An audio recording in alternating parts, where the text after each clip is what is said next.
nabi di akhir zaman. Seperti yang sedang terjadi hari-hari sekarang ini, di mana-mana sedang terjadi deklarasi perjamuan kudus. Di dalam pengharapannya untuk menolak tulah seperti yang terjadi di Mesir oleh kuasa darah Kristus melalui perjamuan kudus. Mereka berharap untuk bisa menghindari, kembali merefleksikan, menjadikan tanda darah Kristus seperti pada waktu terjadi tulah di Mesir. Sesungguhnya umat Kristus sekarang ini tidak bisa lagi bergereja oleh karena seluruh dunia sedang mengalami virus corona, lockdown. Mereka itu bukan karena kerelaannya, namun karena terpaksa dan harus, mau tidak mau. Semua orang tidak menginginkan terjadi keadaan seperti ini, tidak praktis untuk menjalankan perjamuan kudus. Apa yang ditakutkan apabila tidak perjamuan kudus? Mengapa harus masih ada tanda iman perbuatan melalui perjamuan kudus? Bukankah sudah terjadi persatuan dengan darah Kristus? Terlebih lagi yang sudah sebagai anak Kristus itu sudah dimateraikan oleh darah Kristus. Apakah masih perlu tanda darah Yesus melalui roti dan anggur untuk tubuh? Namun Tuhan seperti diam keadaan ini. Bukankah ini harus direnungkan? Berbeda dengan pada waktu bangsa Israel di Mesir itu, mereka tidak beriman sehingga harus pintunya diberi tanda darah domba untuk dibedakannya dari duniawi Mesir.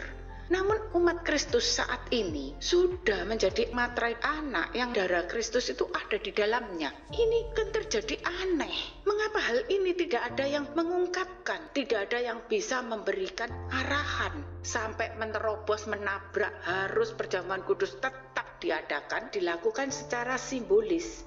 Ini membuktikan tidak mempunyai iman bahwa sudah terjadi materai tanda persatuan oleh darah Kristus yang terjadi di dalam tubuh dan jiwa dan roh. Sebagai anak-anak kerajaan, sudah bukan Israel yang jasmani, tidak berbeda jauh dengan duniawi Mesir itu.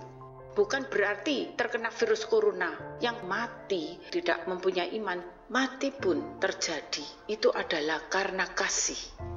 Sebagai umat Kristus yang terserang virus ini sampai meninggal, menghadap Tuhan pun pulang ke rumah Bapa, itu pun anugerah. Sebab hari-hari di depannya itu bisa saja lebih berat beban yang harus dihadapi. Siapa yang tahu, tidak kuat mengalami. Itu pun yang terbaik diberikan kepada orang ini. Iman itu kamu percaya bahwa sudah ada tanda materai darah Kristus di dalam tubuh dan jiwa ini. Sebagai umat Kristus, apakah tidak lebih baik kita renungkan saat-saat seperti ini sebagai anugerah? Tidak hanya sekedar berbicara, karena terjadinya pengalaman pribadi tentang diperhadapkan di dalam hidup dan mati. Bagaimana kita harus menghadapinya? Salah satu kesaksian yang terjadi karena menolak untuk pulang ke rumah Bapa dialami oleh salah satu saudara kami yang ketika itu masih berumur 30 tahun, baru melahirkan anaknya yang ketiga, dijemput sendiri oleh Yesus untuk mengajak dia mati. Nah, anaknya masih bayi, saudara. Dia berkata, Tuhan, anak-anakku masih kecil-kecil, kalau aku mati, bagaimana untuk menjaga anak-anakku yang masih kecil-kecil? Lalu kemudian Tuhan berbicara, kalau begitu kamu tak tambah umurmu 50 tahun lagi. Berarti kan sampai umur 80, saudara. Waktu itu dia umur 30. Setelah kejadiannya ya, beberapa lama kemudian waktu terjadi saat suaminya pun terpuruk ekonominya sehingga dia harus menjadi tulang punggung bagi keluarga ini dengan 3 anak-anak yang masih kecil. Hancur rumah tangganya, anaknya sudah mulai besar yang terseret oleh pergaulan dunia masa kini.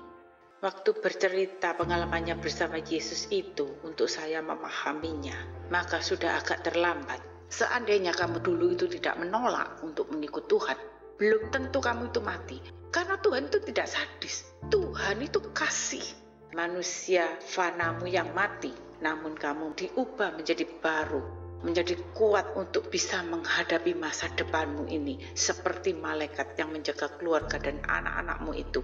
Dipimpin oleh Yesus, bukan memimpin diri sendiri, bukan dipimpin oleh suamimu lagi.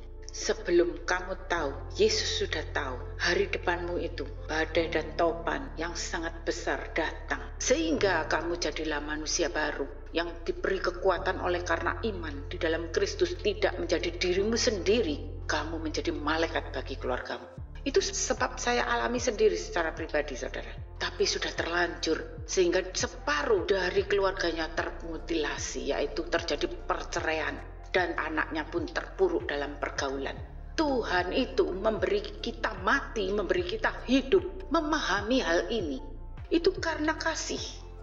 Sebab tidak sedikit anak Tuhan yang terpuruk ekonominya, lebih tidak kuat menanggung beban hidupnya, sehingga bisa satu keluarga mati bunuh diri. Apa tidak lebih baik mati dengan tetap percaya seizin Tuhan? Karena corona, di belakang hari Anda tidak mengetahui apa yang harus dihadapi orang ini. Ketika melayani orang sakit parah yang sudah di rumah sakit divonis mati pun, dengan kuasa mujizat minta terjadi kesembuhan. Tidak bertanya apakah kehendak-Mu Tuhan, dikira itu untuk memuliakan nama Tuhan.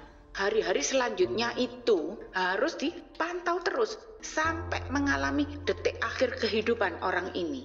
Harus dijaga siapa yang mendampinginya, yang meminta hidupnya diperpanjang, itu yang harus bertanggung jawab atas hidup selanjutnya. Orang ini menjaga untuk tetap percaya keselamatan jiwanya di dalam Kristus karena telah memperpanjang hidupnya itu. Begitu pula orang yang diperkosa, dilarang aborsi, lebih baik harus dilahirkan, dan bayinya ini harus menanggung yang masih tidak tahu masa depan. Bagi beban anak bayi ini, menyesal terlahir di dunia ini. Kalau tidak karena ditangkap oleh Kristus menjadi umatnya, ini tidak dipikirkan. Hanya karena punya pengharapan di dalam mengenal Kristus yang tidak mustahil bagi dia, sehingga tidak sia-sia hidup ini. Zaman-zaman yang sudah jahat ini, masih kecil sudah disuruh ngamen, menghidupi diri sendiri, bahkan menghidupi orang tuanya untuk menanggung kutuk. Salah satu lagi saudara kami yang diberikan penglihatan, seorang hamba Tuhan berkata kepada saudara ini untuk berdoa minta tubuhnya menjadi panjang. Mengapa saya mengerti tentang tubuh menjadi panjang? Kalau saya dulu mendapatkan tentang daging lonjong, saya melihat seorang malaikat, namun yang berpakaian seperti orang zaman ini, terlihatnya menghantar sesuatu bungkusan di perumahan, berderet-deret rumah di pinggir kali di Jepang sana, saudara. Pakai sepeda, kalau ke kampung-kampung gitu, polisi saja pakai sepeda. Saya tanya, apa itu yang kamu bagi-bagi ke mereka? Ini pesanan orang-orang di situ. Daging lonjong, katanya. Kemudian saya bisa memahami, itu adalah doa dari para hamba Tuhan. Segala sesuatu, kuasa mujizat, berkat anugerah untuk terjadi hal kehidupan dagingnya, kehidupan tubuhnya. Malaikat utusannya itu mengirimkan pesanan ini. Mungkin seperti pesanan yang meminta umurnya ditambahkan, tidak mau mati dulu. Dan doa ini diajarkan oleh para hamba Tuhan saat ini dalam pengharapan perjamuan kudus, untuk memperpanjang masa kuasa mujizat menjadi nyata bagi hidupnya yang sekarang. Terlebih lagi saat ini musim penyakit corona, karena kekhawatiran tentang tulah seperti kejadian di Mesir. Bangsa Israel yang tidak ada iman saat itu, tidak jauh berbeda dengan keadaan saat ini yang sudah mengaku sebagai tubuh-tubuh Kristus dan karunia Nabi oleh kuasa di dalam nama Yesus, yang mengajarkan dan menubuatkan segala sesuatu terjadi oleh kuasa dan mujizat Musa menjadi nyata. Bahkan sampai pada waktu Kristus sendiri sudah turun menjadi manusia untuk diberikan pengharapan yang lebih tinggi, lebih mulia, menjadi sehidangan sebagai anak-anak kerajaan melalui perjamuan kudus. Biarlah kehendak-Mu saja yang terjadi sehingga pengharapan menjadi kuat oleh imannya. Namun masih berharap melalui perantara seorang nabi dibawa terus kembali kepada makna hidup di Mesir dan di padang gurun. Tidak pernah sampai sehidangan di dalam anak-anak kerajaan. Sehingga perjamuan kudus hanya menjadi deklarasi simbolis seperti teladan para hamba Tuhan yang menjadi contoh bagi jemaatnya. Bahkan sangat tidak ada iman sehingga perjamuan kudus pun diajarkan untuk dilakukan setiap hari untuk mengerjakan iman, bukan mengerjakan pengharapan masuk di dalam hal kerajaan. Hanya menjadikan tanda darah di Mesir keselamatannya. Sampai akhirnya yang terlepas dari kutuk dan tulah Mesir pun mati di padang gurun. Tiada pengharapan. Bukan menjadi stempel tanda materai darah kerajaan. Tidak terjadi pengharapan yang benar. Seperti yang diperlihatkan kepada salah satu saudara kami melalui mimpi. Itulah di dalam roh itu pun diperhatikan oleh Tuhan dan diperhitungkan dengan yang dari dalam kejiwaan. Apa yang telah diajarkan oleh hambanya. Iman oleh karena pengharapannya yang salah. Hanya dibenarkan, tidak terjadi kebenaran. Padahal porsi bagi umat Kristus itu bisa untuk menjadi sempurna. Nah, yang selalu muncul para nabi membawa kembali ke Mesir lagi. Tidak jauh dari duniawi imannya itu. Takut terpuruk ekonomi daripada matinya, saudara. Lebih baik ditabrak itu corona. Sama seperti iman Lot, mempunyai pandangan hidup yang tidak jauh dari duniawi, dari Mesir. Tidak ada konsep hidup percaya dan berserah pada waktu kepepet, itu akan melihat kuasanya dinyatakan. Akan terjadi iman yang benar, yang mencapai perjalanan kehidupan. Ujung-ujungnya itu ada 5 untuk diraih kesuksesannya.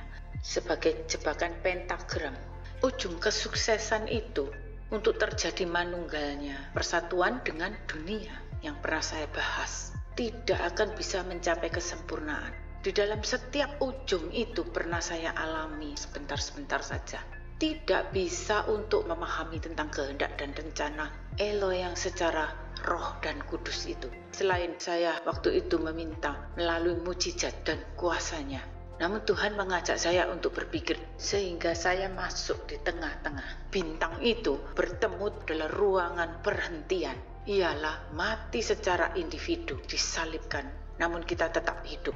Maka saat itulah mulai bertemu titik pemahaman spirit terang tidak bisa dipalsukan oleh 5 spirit pentagram itu yang di setiap ujungnya itu mempunyai roh penguasanya. Tidak kembali pada ujung-ujungnya terpedaya melalui sukses di dalam kehidupan. Pada akhir zaman Roh Kudus datang kembali pada karuniaan para nabi yang membawa kepada ujung-ujungnya pentagram disebut sesat. Karena sesungguhnya mereka ini tersesat di dalam pemahaman tentang hal spirit, bahasa spiritnya tidak dipahami, direalitakan. Hanya kriteria kuasanya yang dinyatakan terjadi. Diarahkan ke hal politik, diarahkan ke hal budaya supranaturalnya saja, diarahkan perekonomian, diarahkan bersosialisasi, diarahkan memperjuangkan hak asasi. Tidak sesuai dengan kehendak dan rencana roh. Sesungguhnya kalau kita itu berkeras hati, Tuhan itu sering juga menggunggung, dikudang. Namun bagi yang taat dan mengasihi Dia, Tuhan tidak mengizinkan berlama-lama di situ. Sebagai seorang hamba Tuhan, menjadi teladan yang kelihatan bagi umatnya, harus terlepas bebas dari 5 ujung-ujungnya itu.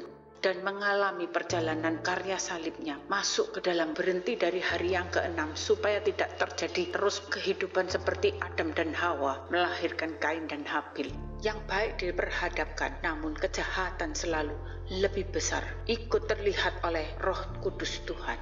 Tanda-tanda ketika karunia roh itu datang dan bisa mendengarkan suara roh itu, saat itu harus disadari karunia roh itu yang datang harus terjadi buah-buah roh sampai pada standar kasih itu akan diuji dan kasih itu harus dengan segenap di dalam hal roh untuk tidak menjadi lubang sehingga roh halus yang datang. Maka kasih itu sudah harus mulai menjadi sempurna sesuai dengan kehendak roh yang suci dan kudus. Maka terjadilah bagaikan bait yang tirainya terbelah menjadi 2 seperti perempuan di padang gurun yang disembur naga, maka bumi terbelah untuk menghisap air yang hendak menghanyutkannya, menjadi goncang di dalam jiwa dan mental, tidak ada di dalam konsep kehidupan dan tidak logika. 180 derajat itu berubah. Yang mulanya disertai kuasa mujizat menjadi nyata dan karunia yang berguna bagi kasih sesama.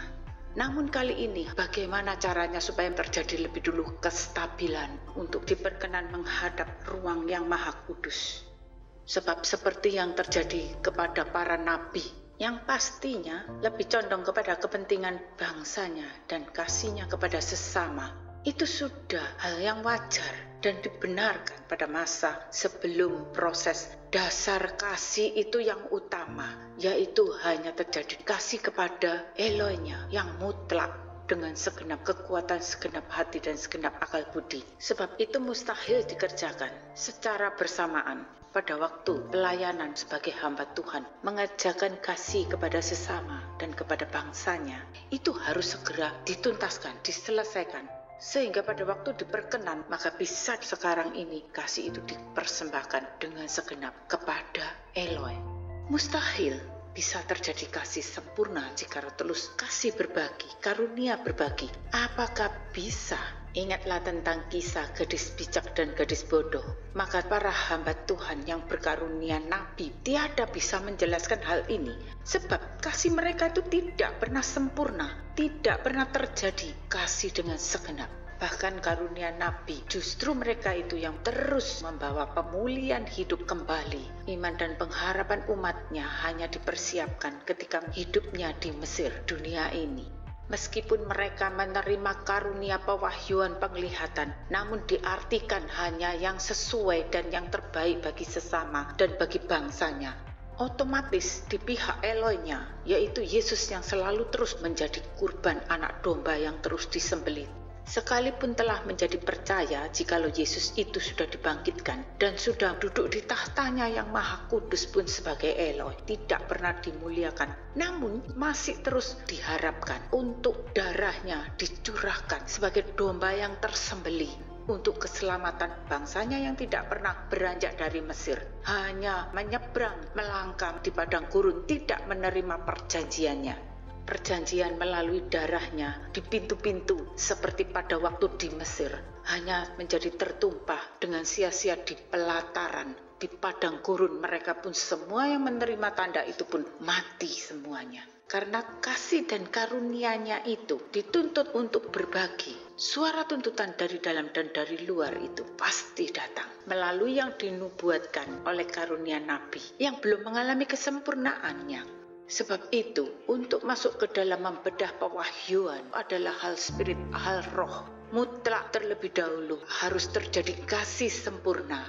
Seperti para nabi, para rasul pun masih ada berpihak condong ke arah mengasihi sesama, sebangsanya. Itu mereka pun tidak dijadikan untuk tersingkapnya pewahyuan.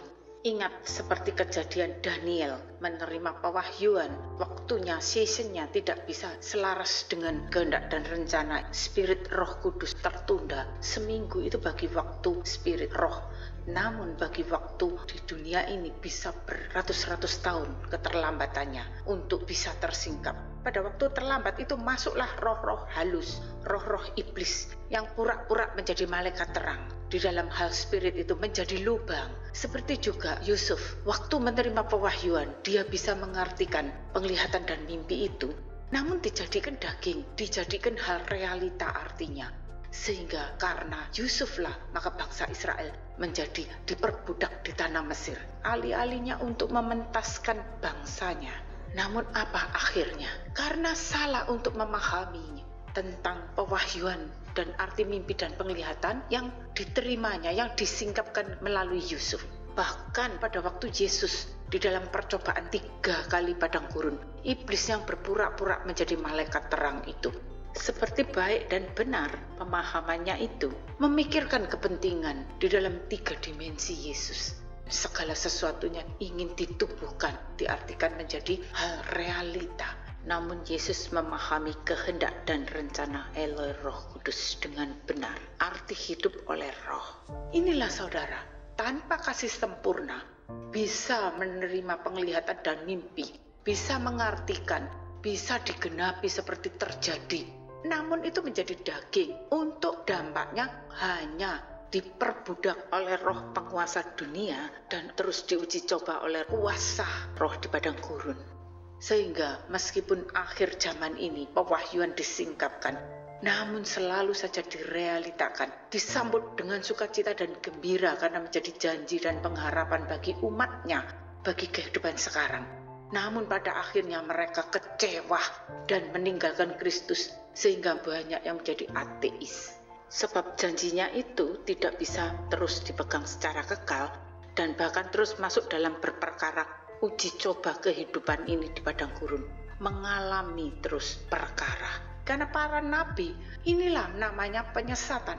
Bukan imannya, namun pengharapan dan kasihnya yang disesatkan. Maka itu tidak kelihatan, tidak disadari penyesatan itu.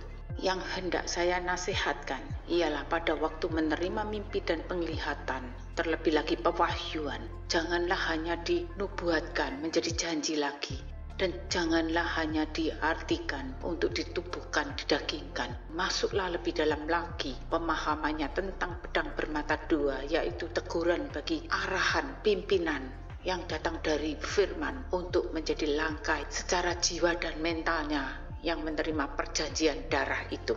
Supaya mental di dalam jiwanya itu yang semakin dikuatkan sampai pada masuk perjanjian Roh Kudus datang, tidak terlebih dulu kecewa karena salah mengarahkannya dan tertangkap oleh perkara di padang gurun. Begitu juga saya mengingatkan seperti yang ada di dalam penglihatan diterima oleh Yeskiel tentang gerakan roh itu. Kalau berjalan tidak pernah berbalik dan tidak mundur ke belakang, namun dia akan terus lurus ke depan, kemudian dia terangkat. Jikalau kita itu ketinggalan, tidak sesuai dengan waktu karena ketidaktaatan, maka roh itu tidak menantikan, dia akan terus berjalan. Dan bukannya kita terus terbuang, namun terus berputar-putar di dalam iman dan pengharapan kita sendiri sesuai upah yang dijadikan dan digenapi. Ingatlah seperti penglihatan Daniel, waktunya akan terlambat 1 minggu saja itu. Ada lubang bagi Anda, bayangan gelapnya untuk roh yang menyamar, yang ada di belakang mengikuti gerakan roh itu dan berpura-pura menjadi suara roh dan malaikat utusan Tuhan. Sehingga suara roh itu tidak akurat.